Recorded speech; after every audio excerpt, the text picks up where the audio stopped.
네, 오늘 말씀 침노하는 자가 빼앗느니라 라는 말씀을 가지고 나누고 싶습니다. 우리는 복음을 전할 때 예수 믿으면 영생을 얻습니다 라고 이야기를 합니다.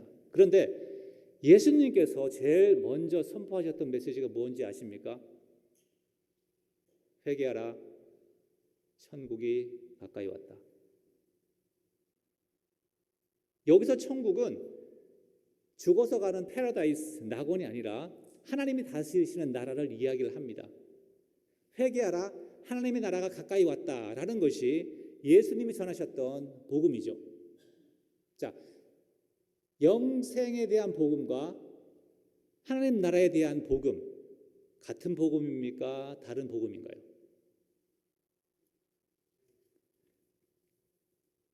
영생과 하나님 나라, 이 두 가지를 함께 이해해야지 우리가 복음을 바르게 알 수 있습니다.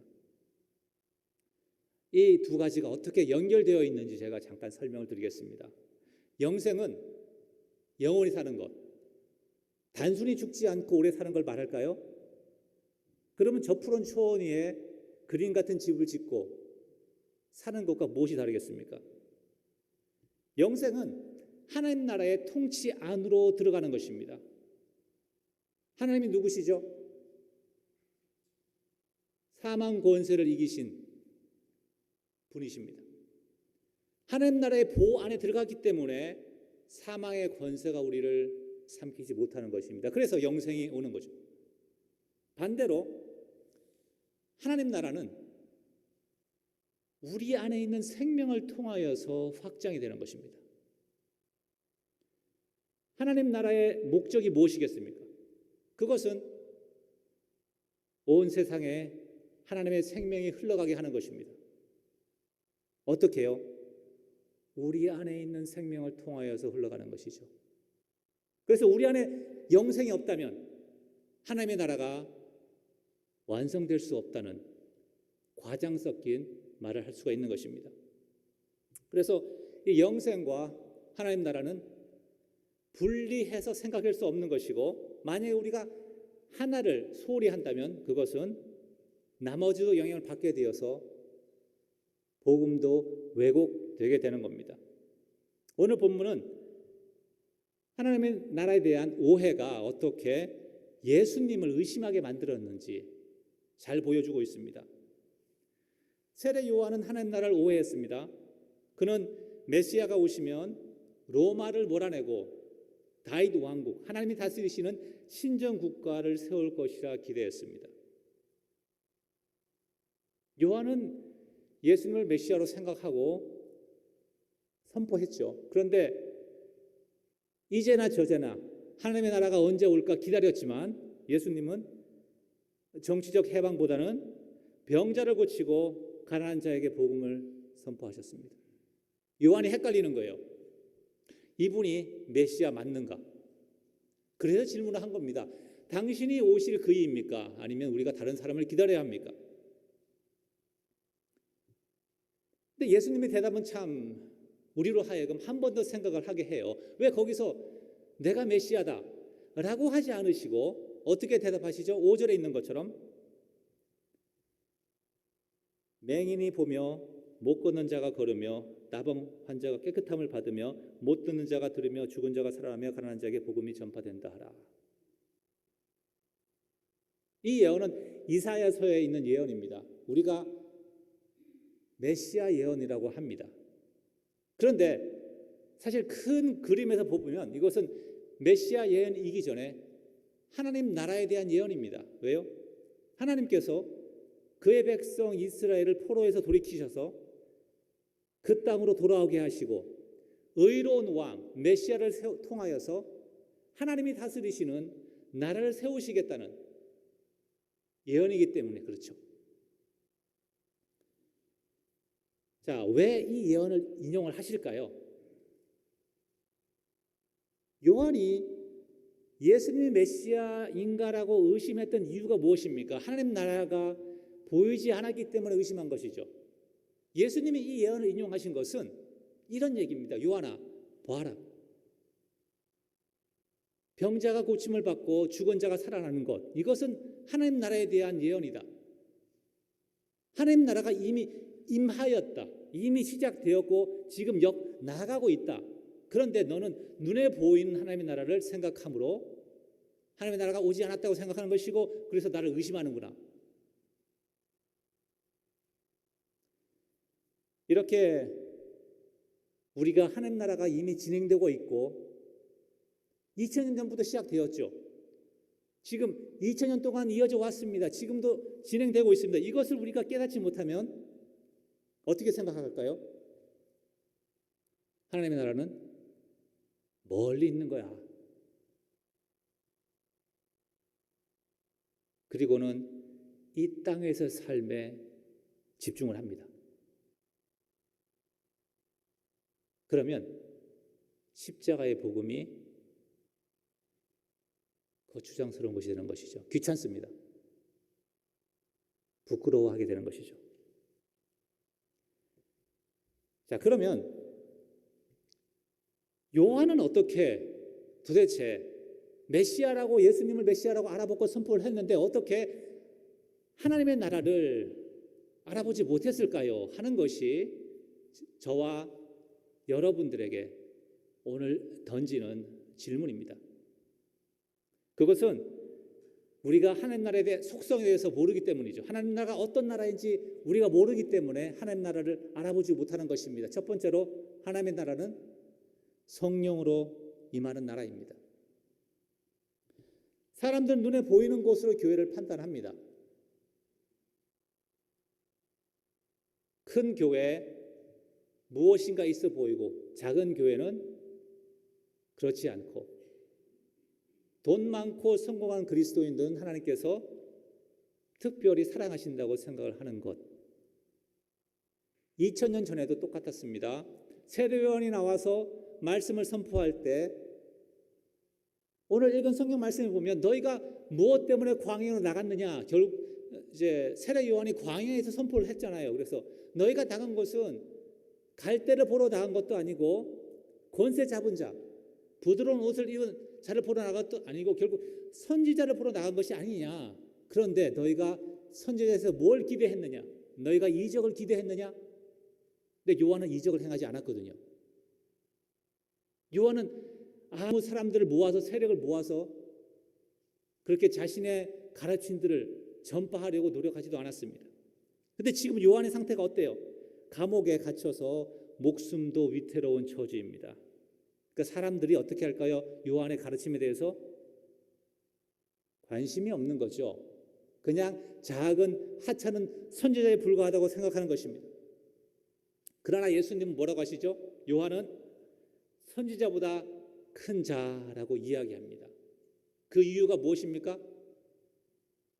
요한은 어머니의 뱃속에서부터 메시아를 알아보았고 메시아를 세상에 가장 먼저 소개한 선지자였습니다. 하나님의 사자였습니다. 그리고 그를 통하여서 하나님의 나라가 준비된 것입니다. 어떻게 해요? 회개하라. 천국이 가까웠다. 회개의 세례를 베풀면서 이 사람들이 이제 다가오는 하나님의 나라를 준비하도록 만들었던 것이죠. 그런데 그렇게 위대한 요한도 정작 자신은 그것이 하나님 나라로 들어가는 입구인지 하나님 나라의 공식적인 출발인지 몰랐다는 것입니다. 왜 그럴까요? 11절 말씀에 답이 있습니다. 여자가 낳은 자 중에 세례 요한보다 큰 이가 일어남이 없도다. 그러나 천국에서는 극히 작은 자라도 그보다 크니라. 여기 두 가지 요한에 대해서 상반되는 설명이 있습니다. 요한은 가장 큰 자인데 가장 작은 자보다 작다. 무슨 얘기일까요? 어떤 차이가 있습니까? 여자에서 난 자와 천국에 있는 자, 두 가지가 그렇게 이런 차이를 만드는 것이죠.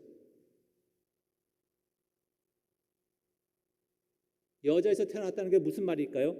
우린 다 여자에서 태어난 자 아닙니까? 육신으로 난 자. 인간의 생각과 인간의 지혜로는, 인간의 종교적 영성으로는 요한보다 큰 자가 없는데, 그런 요한도 하나님의 나라를 알아보지 못한 이유는 하나님의 나라는 성령으로 임하는 나라이기 때문에 그렇다는 것이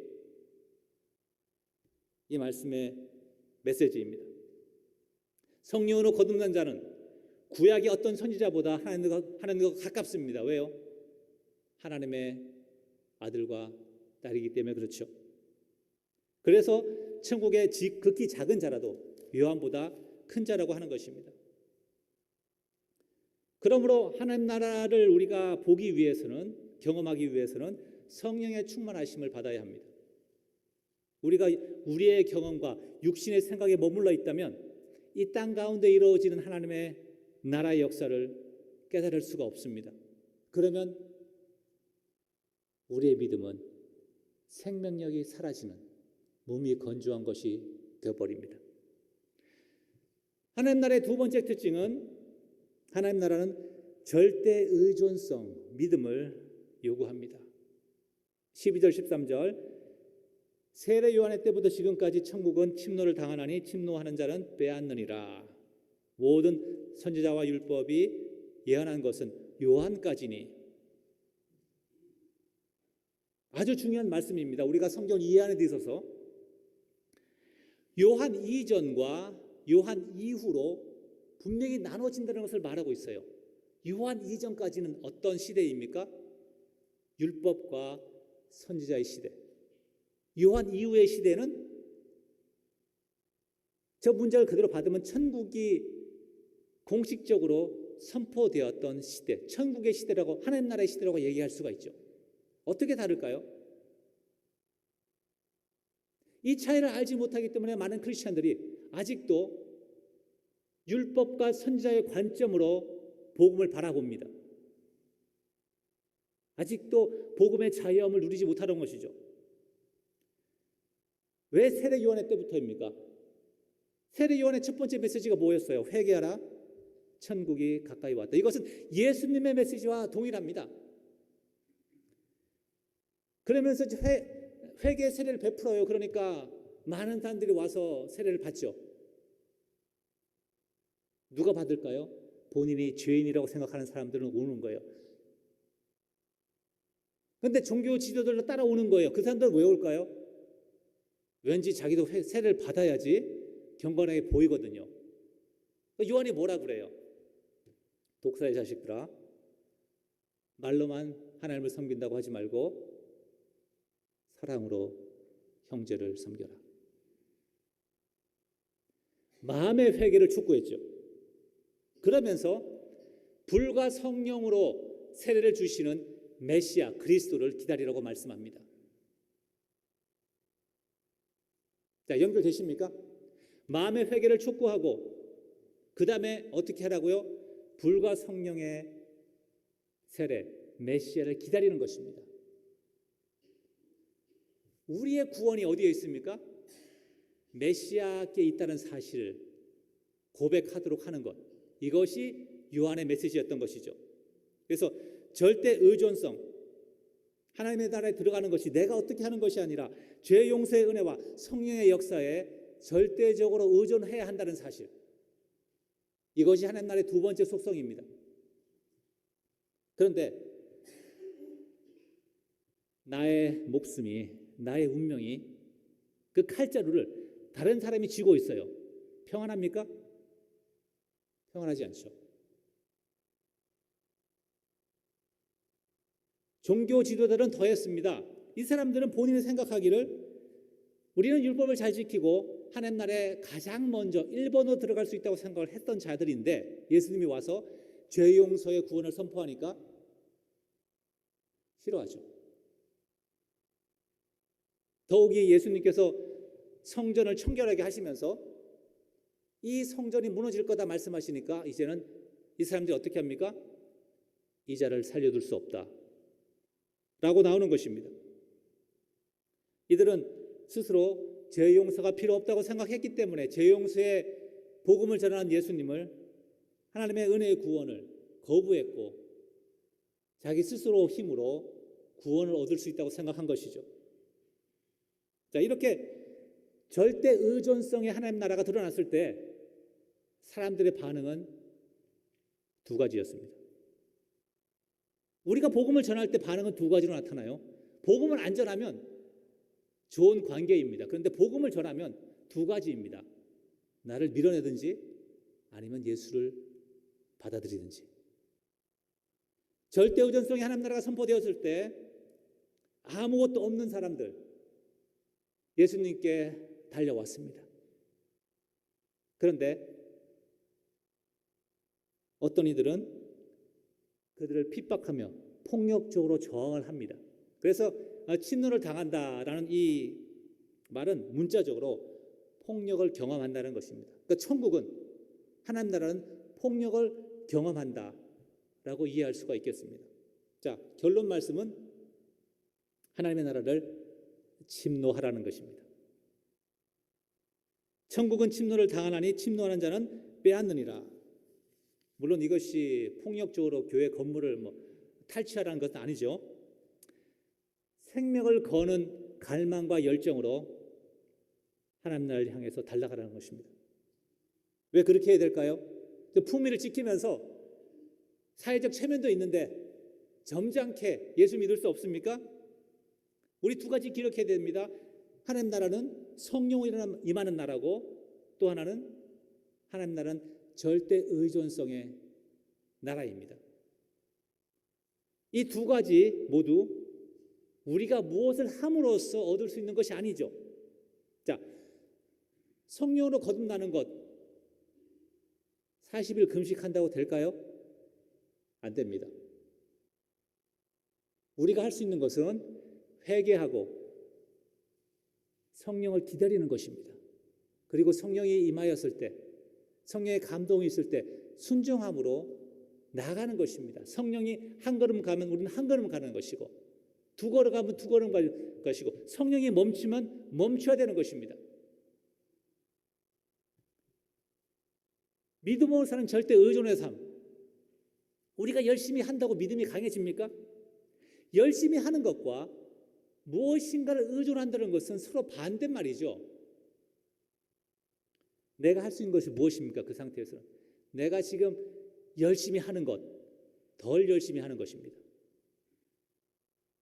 내가 정신 빠져서 달려가고 있는 것들 좀 슬로우 다운 하는 것이죠. 내가 의지하고 있는 내 속의 우상들을 끊임없이 내버리는 것입니다. 그리고는 하나님을 붙잡기 위해 몸부림치는 것, 이것이 침노하는 자입니다. 그러면 누구는 이야기합니다. 아니, 좀 합리적으로 생각을 해야지. 왜 그렇게 예수를 믿고 그렇게 사역을 해? 주님의 십자가는 합리적이지 않거든요. 하나님을 향한 무모한 도전과 몸부림이 눈에 보이는 결과가 없을지라도 그것을 통해 한 영혼이 주님께 돌아온다면 나는 1000번, 10,000번이라도 그렇게 하겠습니다 하는 것이 천국을 침노하는 자의 마음인 것이죠. 저희가 선교를 준비하면서 하나님의 순적한 인도하심을 위해 기도했습니다. 하나님의 뜻이 무엇인가 물었습니다. 그리고 저희는 생각하기를 하나님께서 모든 것을 재정적으로나 아이들의 환경이나 모든 것에서 염려 없게 공급하시면 그것이 하나님의 뜻이라고 생각을 했습니다. 그러나 이제는 순적한 인도하심이 아니라 그 길을 통하여서 하나님을 더 알게 되고 하나님을 더 사랑하게 된다면 그것이 하나님의 뜻이라는 것을 고백하게 됩니다. 좁은 길, 미래가 보장되지 않는 길로 인도하실 수 있음을 배웠습니다. 그 광야 같은 곳에서 주님을 더 의지하게 되고 주님의 손길을 더 경험하게 되며 내 속에 있는 더러운 것들이 제거되는, 욕망과 교만과 이기심들이 제거되는, 그래서 내 영혼이 깨어있을 수 있다면 그것이 바로 복의 자리인 것이죠. 하나님 나라를 붙잡기 위해서 여러분의 삶을 던지시기 바랍니다. 그것은 버리는 것이 아니라 하나님 나라에 투자하는 것이죠. 그러면 하나님 나라를 얻게 될 것입니다. 왜요? 주님이 약속하셨거든요. 어떻게 해요? 함께 읽겠습니다. 천국은 침노를 당하나니 침노하는 자가 빼앗느니라.